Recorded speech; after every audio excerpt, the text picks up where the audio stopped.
Good morning, everyone. Good Good morning, morning. I'm Sumitra Single, and I have, Stephen Bax. And Sissy Vevar.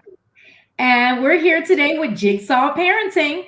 And as you guys know, Jigsaw Parenting is about us kind of letting you know what's going on with us, some challenges we're facing as parents from different backgrounds, different upbringings, different experiences, and our viewpoints about what we're doing with our own children.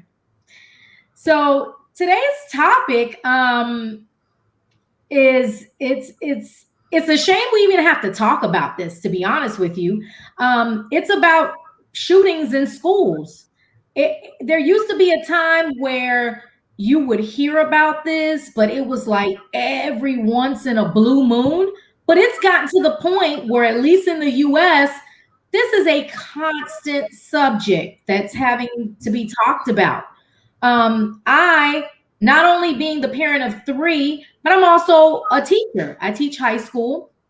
So this kind of comes at me twofold because when I was growing up in schools, we did fire drills, right? Because there can always be a chance of a fire. You know, you got to cross your arms or put your arms down at the side of you, walk out in a straight line when the fire drill bell rings. And now in high school, we don't just have fire drills, we have code red drills.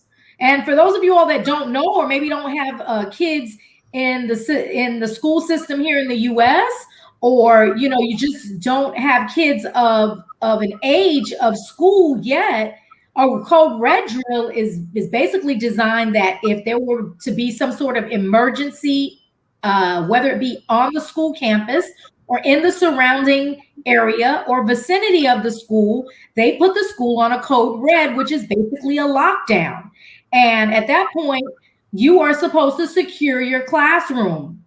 Even if at that moment there's some kids out in the hallway, you got to go snatch them and get them into your room so at least they can be safe.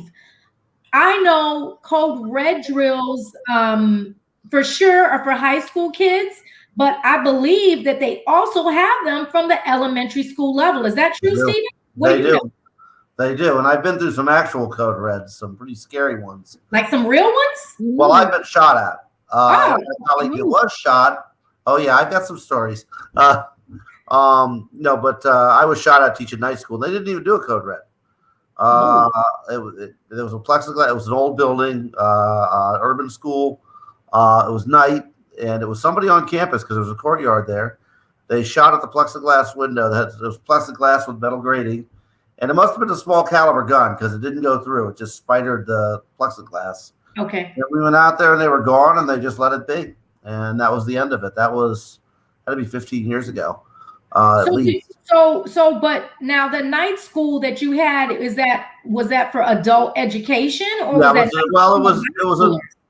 it was adult ed, and kids that had been kicked out of school for the most part, or were coming back. Wow. Occasionally, you get kids who were trying to make up a credit or so, or Okay. a credit or two Okay. at night because they were about to graduate or they wanted to graduate on time. But we never did find out who that was. We have no idea. And it was a rougher neighborhood than where we're at now. Okay. But I'll tell about a few more in a moment. But they do have code red from the very beginning. And And Okay. yeah, and what about you, Sissy? Do they have anything like that over there in the Netherlands? No, no. We code red is something never heard of here. All we have here are fire drills, or all we have once a month. It's the first day of the month at 12 o'clock sharp. They will Wow.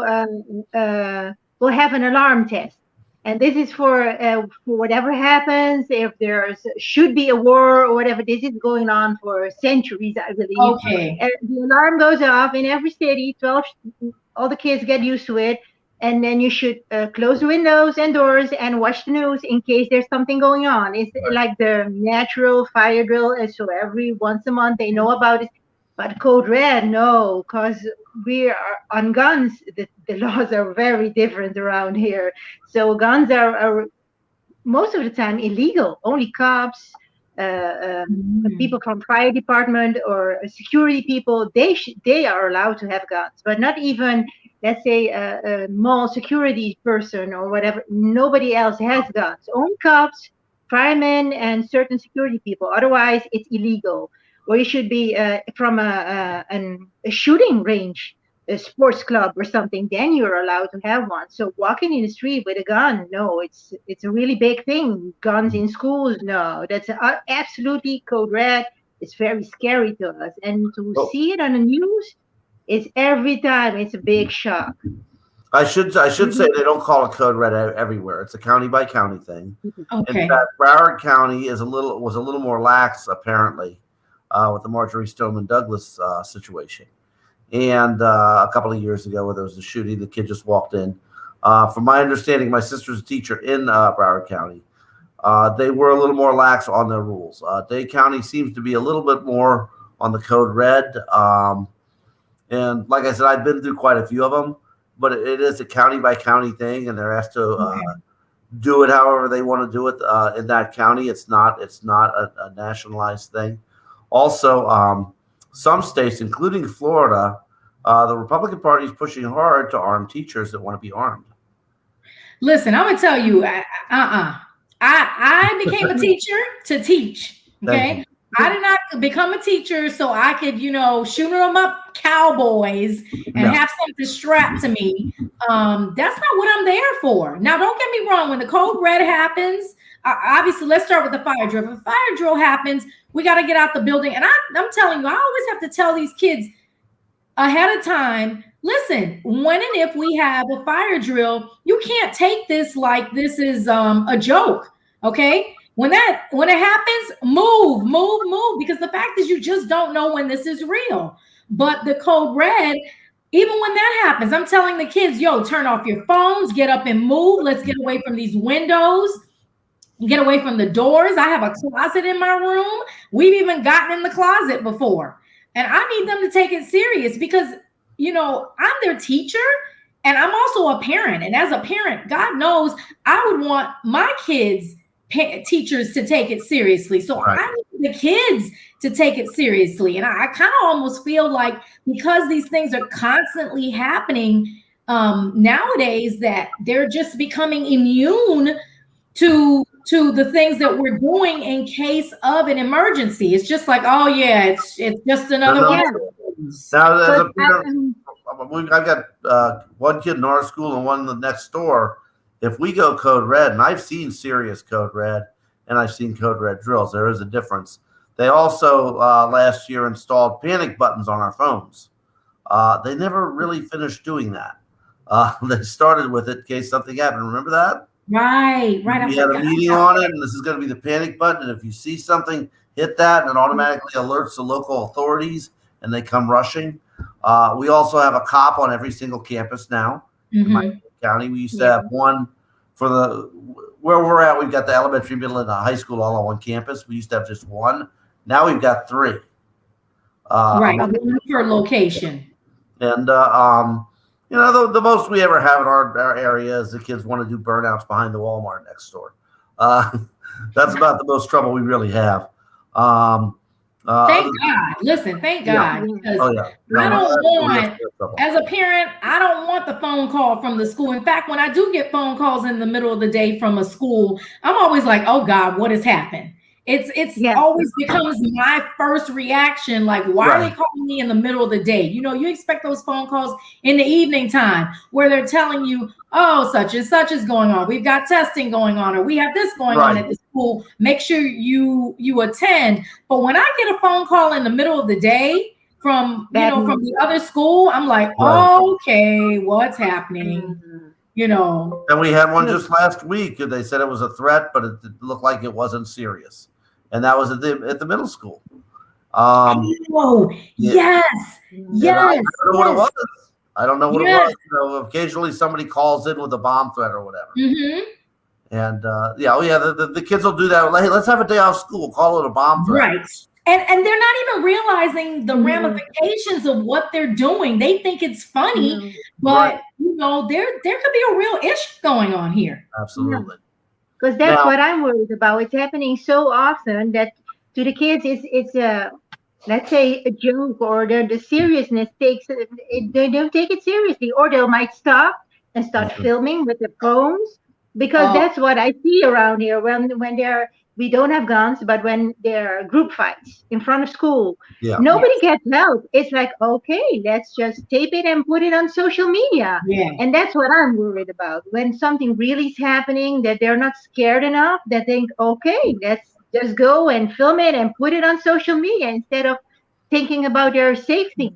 Yes. And Sissy, you're so right because for everything that gets caught on camera, that's great if you can actually, here it is after the fact. There's some sort of evidence of what actually happened. But then you think, okay, if you were filming, could you have gone to get help? Or at least if you're filming, did you bother to tell? Is there like, are there three of you standing around and two of you went to get help while the other one filmed? I don't know. It just, we all grew up in a time with no cameras and no No. Right. phones, and if we did have a camera, it was to take a picture. And we took it because it was a special occasion. We're going to And something. you had Oh, we to be have to take careful the what you took camera. because you had to go get it developed. Yes, you had to Yes, go get it that's true. developed. So this is a different age. And I think you're so right. It's the natural instinct is Yeah. let me whip out my phone and pull out the camera and let me record this instead of Well, doing something. getting back to the No. gun issue, though, in America, we're very big on our Second Amendment rights. Personally, I've shot guns. I've gone hunting. I've gone to the gun range. I've never owned a gun in my life. And I've had friends, hey, you got to get a gun to protect your family. I'm like, from what? I've got a gate around in my community, a lake around my community, and we have a guard at the gate. And they're like, oh, that's just because you got money. I don't have that much money. I don't like guns. It's not my thing. I'm not against guns altogether. I think that they should be registered like a car, insured, inspected if need be. And if somebody has a mental health issue or something, which is the one thing they always do, and there's not the guns, it's the mental health. Okay, that's part of it, but I think they should be registered. And if something happens with your gun, then there needs to be consequences for you as a gun owner. And I Yes. know when I was at my last school, they had a drop point. Felons are not allowed to get guns. So what they would do is they would put the gun in their glove box. This would be all set up ahead of time. A friend that had a felony would pay to break into their car out in front of the gym. The 24-hour fitness was a big place. They'd steal the gun. Now they have a gun. Insurance covers the gun that was in the car, and everybody's whole. Oh my gosh. Yeah. It's Terrible. it's amazing to me how people can always manage to find loopholes, Yeah. but The not guns are going to loopholes be there. for the good, but loopholes for bad things. Well, Yeah. Sissy, what about over there? I mean, you were talking about gun clubs or something. Yeah. Well, if as a sport, as meaning as sport, just learning to shoot, then you can own a gun, because then it's registered as well, and you should be registered to the club. So it's not something you can just think about. Oh well, I'll just go shoot some rounds and then become a member. And no, it's they got it screening also.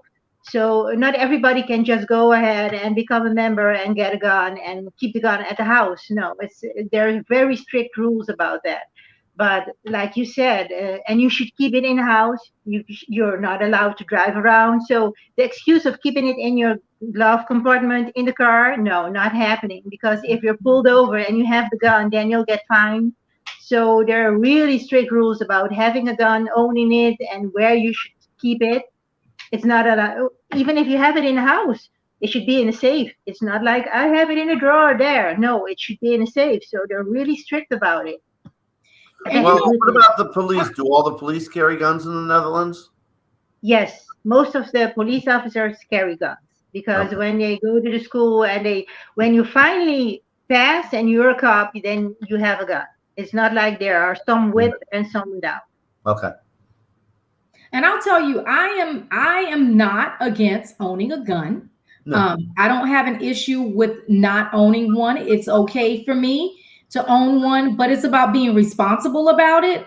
Like you said, Stephen, you just can't like have things wherever. And I think if you own one, everyone that lives in your house needs to know that you own one. There shouldn't be any surprises that come up Yeah.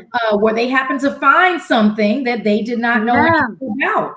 So, and I kind of think, looking at the Netherlands, maybe just because of the way you guys have gone about dealing with guns, I think that has probably a direct reflection onto the lack of shootings that you all have compared to us over here, where it's like I said, it's like a free for all, where because so many people have access to it, good, bad, or Mhm. indifferent, we have all these incidents that are constantly happening, and it's making the kids kind of immune to the fact that, oh yeah, there was another one the other day. Oh, okay. And it's kind of like blinking your eyes and just, Yeah. Becoming And normal. I've got friends that have literally over a dozen guns. I don't understand it.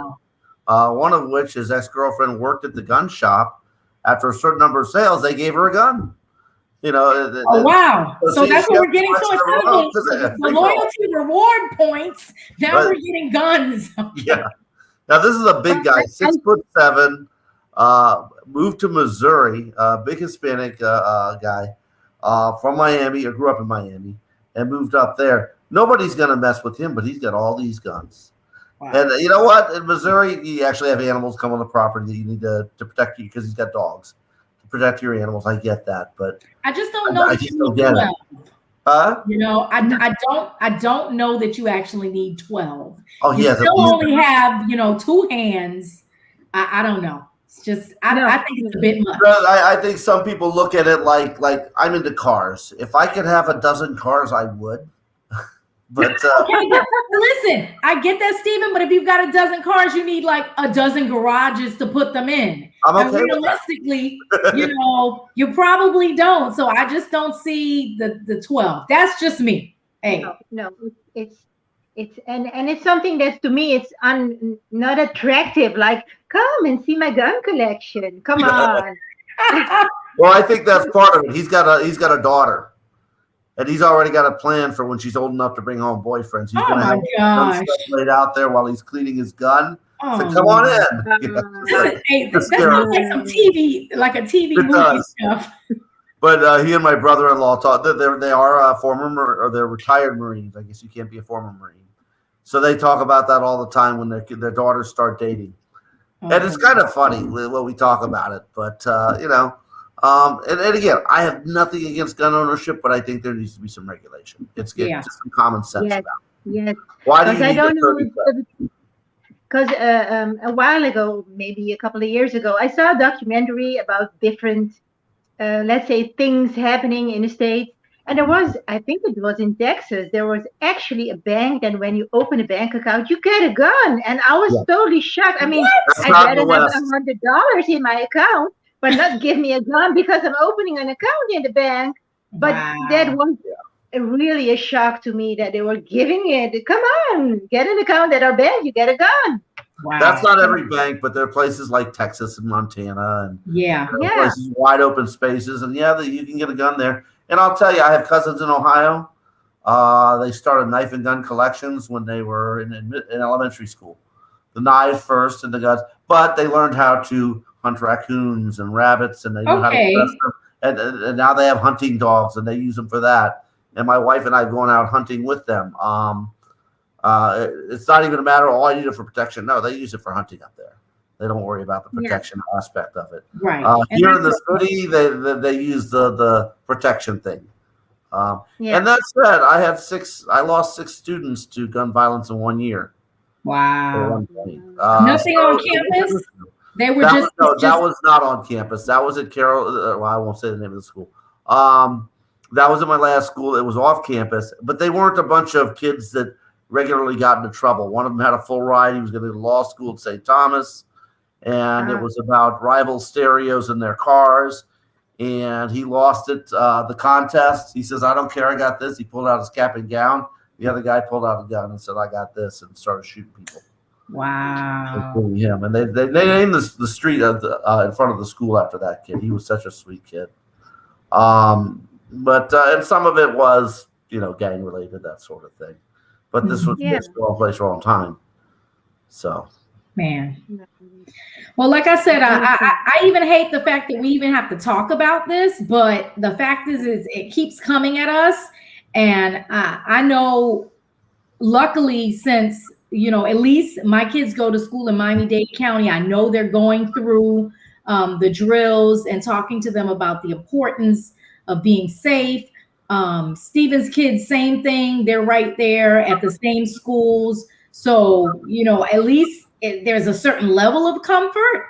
Well, I want to know, though, if we hold the parents accountable, because a lot of times these school shootings aren't adults walking in, they're kids walking in. Mm-hmm. Yeah. And we hold the parents accountable, I don't know, manslaughter or whatever. Hey, that was your gun, that was your child. And a lot of times that's exactly what it is. That's what Marjorie Stoneman Douglas, I believe that was his mother's gun or something. Wow. And they knew that the kid had mental issues. And she just kind of had him around the house. Now, I don't remember the exact details, and correct me if I'm wrong, but,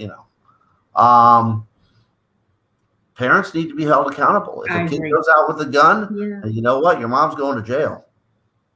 And maybe mom and dad will put it into a safe and keep it safe. Right. Put it somewhere instead of a shoebox on top of the closet. Mm-hmm. Yeah. Yeah, that goes back to the people in the house need to know what's there. But if you've got somebody who's not mentally stable, then they should not have any kind of accessibility to it. Because my house, my kids are not going to have access. They're not allowed to make that decision. You'll keep jewelry in a safe, but a gun, no. You just keep it in a shoebox. Yes. I mean, that's so wrong. Yeah.